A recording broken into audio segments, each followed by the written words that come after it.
കണ്ണൂരും കൂടി ഇങ്ങനെ തരണം.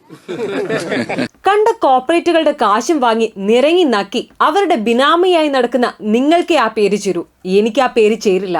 Just remember that. സുരേഷ് ഗോപിയുടെ സിനിമയിലെ ഡയലോഗ് പോലെ നല്ല പഞ്ച് ഡയലോഗുമായി രംഗത്തെത്തിയിരിക്കുകയാണ് നമ്മുടെ പോരാളി ഷാജിയണ്ണൻ. ഇത്രയും നാൾ ഇടതുപക്ഷം ഹൃദയപക്ഷം എന്ന് പറഞ്ഞു നടന്ന നമ്മുടെ പോരാളി ഷാജിയണ്ണനെ ഇളക്കിയത് ജയരാജൻ സഖാവ് തന്നെയാണ്.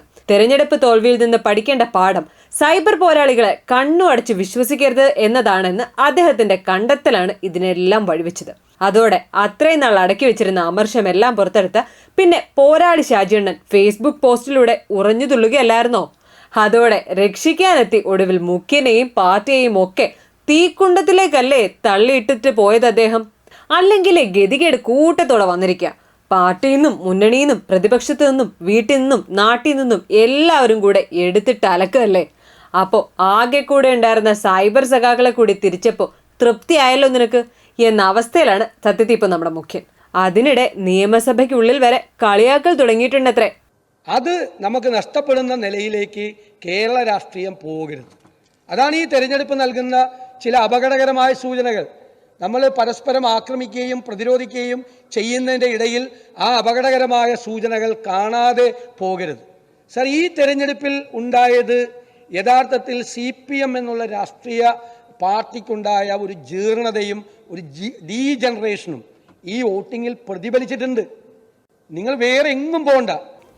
നിങ്ങൾ തൽക്കാലം ജയിച്ചതിലോ ഒന്നും ഞങ്ങൾ വല്ലാതെ വേവലാതിപ്പെടുന്നില്ല. കാരണം അതൊന്നും ഞങ്ങൾക്ക് നഷ്ടമാകുന്നൊരു കാര്യമല്ല. ഞങ്ങളും നിങ്ങളും ഗൗരവമായി കാണേണ്ട കാര്യം എങ്ങനെ BJP ഇവിടെ ഒരു മണ്ഡലത്തിൽ ജയിച്ചു വന്നു എന്നുള്ളതാണ്. മനുഷ്യന്മാർ പരസ്പരം എങ്ങനെ സംബോധന ചെയ്യണമെന്ന് എത്ര തവണ മുഖ്യൻ ക്ലാസ് എടുത്തിട്ടുണ്ട്. നികൃഷ്ടജീവി, വിവരദോഷി, അങ്ങനെ എത്ര വാക്കുകളുണ്ട്. ഇപ്പോൾ പട്ടി എന്ന് പറയാതെ പറഞ്ഞിരിക്കുന്നത്രേ. അതെല്ലാം പോട്ടെ, നിങ്ങൾ ജയിച്ചു ഞങ്ങൾ തോറ്റു, അതൊന്നും വലിയ കാര്യമല്ല. നമുക്ക് BJP ജയിക്കാതെ എങ്ങനെയെങ്കിലും നോക്കണം. അവർ ജയിച്ചില്ലേ ഒരു സീറ്റ്, അതാണ് നമ്മുടെ പോയിന്റ്. അതെങ്ങനെ വന്നു എന്ന് നമ്മൾ കണ്ടെത്തണം. എന്തായാലും പോരാളി ഷാജി കൂടി രംഗത്തെത്തിയതോടെ മുഖ്യന്റെ കസേരയ്ക്ക് ഒരാട്ടമുണ്ടോ എന്നൊരു സംശയം. ഇടതില്ലെങ്കിൽ ഇന്ത്യയില്ലെന്ന് പറഞ്ഞുള്ള കോമഡി ക്യാപ്ഷൻ ഇറക്കിയതോടെ ആലത്തൂരിലെ ഇന്ത്യ കാണാൻ അങ്ങ് വിദേശത്തു നിന്ന് വരെ ആളെത്തുന്നുണ്ടെന്നൊരു കരകമ്പി ഉണ്ട് കേട്ടോ. രാധാകൃഷ്ണന്റെ കാര്യമാണെങ്കിൽ വളരെ കഷ്ടമാണ്. കേരളത്തിലെ ആകെയുള്ള ഒരേ ഒരു ഇന്ത്യയിലെ ഒരേ ഒരു MP. ജോയുടെ കാര്യമാണെങ്കിലോ അതിലും കഷ്ടം. പുള്ളിയെ ഇപ്പോൾ ആറ്റിങ്ങലെ തോറ്റ MP എന്നല്ലേ അറിയപ്പെടുന്നത്. ഈ അവസ്ഥയ്ക്കെല്ലാം കാരണം ആ ഗോവിന്ദ സഖാവല്ലേ. ആറ്റിങ്ങലെ തോറ്റ MP അത്രേ. ഇനി ഈ മുൾക്കിരീടം ചുമക്കാൻ വയ്യെന്ന് സഖാക്കൾ കട്ടായം പറഞ്ഞിരിക്കുകയാണ്. അതിനിടെ ഇലക്ഷൻ സമയത്ത് ഓടി നടന്ന സഖാക്കളുടെ ബീറ്റെടുത്ത ചാനലുകാരിൽ ചിലരുടെ വീഡിയോ ഭയങ്കര വൈറലാവുന്നുണ്ട് കേട്ടോ. ഈ പുതിയ പ്രശ്നങ്ങൾക്കിടയിലും സഖാക്കൾക്ക് നല്ല ട്രോളും കിട്ടുന്നുണ്ട്. അതിലെടുത്ത് പറയേണ്ട ഒന്ന് റിപ്പോർട്ടറിലെ അരുൺ മുകേഷിന്റെ ബീറ്റെടുത്തതായിരുന്നു. ഹിന്ദിയും ഇംഗ്ലീഷും ഒന്നും അറിയാത്ത നിങ്ങൾ ഡൽഹി ചെന്നാൽ എങ്ങനെ കാര്യം സാധിക്കുമെന്ന് ചോദിച്ചപ്പോൾ ആദ്യം ഒന്ന് പരിങ്ങിയെങ്കിലും ഉടനെത്തിയില്ലേ ഉത്തരം. അതിനല്ലേ എൻ്റെ ആക്ടിങ് എന്ന്. ബെഡായി ബംഗ്ലാവിലേക്കല്ല പോക്കെന്ന് ഒരുപക്ഷെ അദ്ദേഹം ചിന്തിച്ചു കാണില്ല. എന്തായാലും കൊല്ലത്തുകാർ അതിനൊരു അവസരം നൽകിയില്ലെന്ന് മാത്രമല്ല, ഇംഗ്ലീഷും ഹിന്ദിയും നല്ല വശമുള്ള പ്രേമചന്ദ്രൻ ഉള്ളപ്പോൾ അഭിനയിക്കാൻ വേണ്ടി ഒരാൾ അങ്ങോട്ട് പോകണ്ടെന്ന് അവരങ്ങ് തീരുമാനിക്കുകയും ചെയ്തു. പിന്നെ കശുവണ്ടി ഫാക്ടറി ചെന്ന് മുകേഷ് തൻ്റെ മുത്തശ്ശി പണ്ട് കശുവണ്ടി തല്ലാൻ പോയ കഥകളൊക്കെ പറഞ്ഞ് ഇംപ്രസ് ചെയ്യാൻ നോക്കിയെങ്കിലും ഒത്തില്ല. ഒടുവിൽ തിരുവാതിര സ്ഥലത്ത് നിന്ന് എനിക്ക് കളിക്കാൻ പറ്റുന്ന സിമ്പിൾ സ്റ്റെപ്പ് ഉണ്ടോ എന്ന് ചോദിച്ച് ഒരു സിമ്പിൾ സ്റ്റെപ്പും കളിച്ച് പുള്ളിയുടെ പാട്ടിനങ്ങ് പോയി. പിന്നെ മുകേഷിനെ സപ്പോർട്ട് ചെയ്യാനെത്തിയ ചിന്തയുടെ വകയും കിട്ടി മുകേഷിന് വമ്പൻ ട്രോൾ മഴ.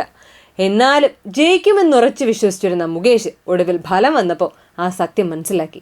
ഒടുവിൽ പ്രതികൂല കാലാവസ്ഥയിലും തനിക്കൊപ്പം നിന്നവർക്ക് നന്ദി പറഞ്ഞ് മുകേഷ് ഇട്ട പോസ്റ്റും അങ്ങ് വൈറലായി.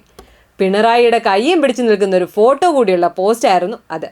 അതോടെ മുകേഷ് പറഞ്ഞ പ്രതികൂല സാഹചര്യം പിണറായിയാണെന്നും പറഞ്ഞ് ആ പോസ്റ്റിന് ഒടുക്കത്തെ റീച്ചും കിട്ടി. ഈ കപ്പൽ ആടി ഉലയുന്നു സാർ, കപ്പിത്താൻ ശരിയല്ല സാർ, കപ്പിത്താനെ മാറ്റേണ്ട സമയം കഴിഞ്ഞു സാർ എന്നും പറഞ്ഞ് വരുന്നവരും പോകുന്നവരും എല്ലായിടത്തും മൂക്കിനെ തട്ടുന്ന കാഴ്ചയാണ് പിന്നെ കണ്ടത്. കഷ്ടിച്ചാണ് ബാലൻ എന്ന് പറഞ്ഞതുപോലെ ചിഹ്നം തിരിച്ചു പിടിച്ചത്.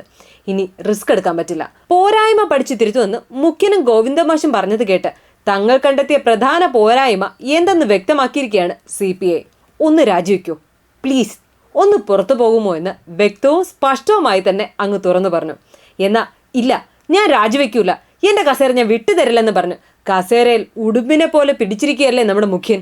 തോറ്റ് തൊപ്പിയിട്ടാലും മറ്റുള്ളവരുടെ വിജയത്തിനുള്ളിൽ കുത്തിത്തിരിപ്പുണ്ടാക്കാൻ ധാരാളം സമയം ഇവർ കണ്ടെത്തുന്നുണ്ട് എന്നതാണ് മറ്റൊരു സത്യം. എളിമയ്ക്ക് മാതൃകയായ നമ്മുടെ മുഖ്യൻ ഇന്നലെ പറയുന്നത് കേട്ടു, കോൺഗ്രസും ലീഗും ഒക്കെ വിജയം കൊണ്ട് പുളയ്ക്കുകയാണെന്ന്. ഒന്നുമില്ലെങ്കിലും ദേശീയ പദവി നഷ്ടപ്പെടാതിരിക്കാൻ സഖ്യത്തിൽ ചേർത്ത് കൂടെ കൂട്ടിയവരാണ് അവരെന്നുള്ള ഒരു നന്ദിയെങ്കിലും നമുക്ക് വേണ്ടേ മുഖ്യ. വല്ല ഈനാമ്പേച്ചിയോ മരപ്പെട്ടിയോ മറ്റോ ആയി പോയിരുന്നെങ്കിലോ, ആ കനൽത്തരി കിട്ടിയില്ലായിരുന്നെങ്കിലോ. പിന്നെ തന്റെ രാജി ആവശ്യപ്പെടുന്നവരോട് പണ്ട് ലോക്സഭാ തിരഞ്ഞെടുപ്പിൽ തോറ്റുപോയ വിഷമത്തിൽ ആന്റണി രാജിവെച്ചിട്ടുണ്ട്. അതുപോലെ മനക്കെട്ടിയില്ലാത്ത ആളല്ല പിണറായി. 4 ചുറ്റും നിന്ന് കാല് വാരാൻ ആളുണ്ടായപ്പോ അന്ന് ആന്റണി രാജിവെച്ചതുപോലെ ഉറപ്പില്ലാത്തതല്ല പിണറായിയുടെ സിംഹാസനം. 4 വോട്ട് കുറഞ്ഞ മനംനൊന്ത് തകർന്നടിയുന്നതല്ല ഈ കപ്പലിലെ കപ്പിത്താനെന്ന് കൂടുള്ളവരും കൂട്ടുനിൽക്കുന്നവരും ഓർത്താൽ നന്ന് എന്ന് മാത്രമാണ് നമ്മുടെ മുഖ്യന് പറയാനുള്ളത്.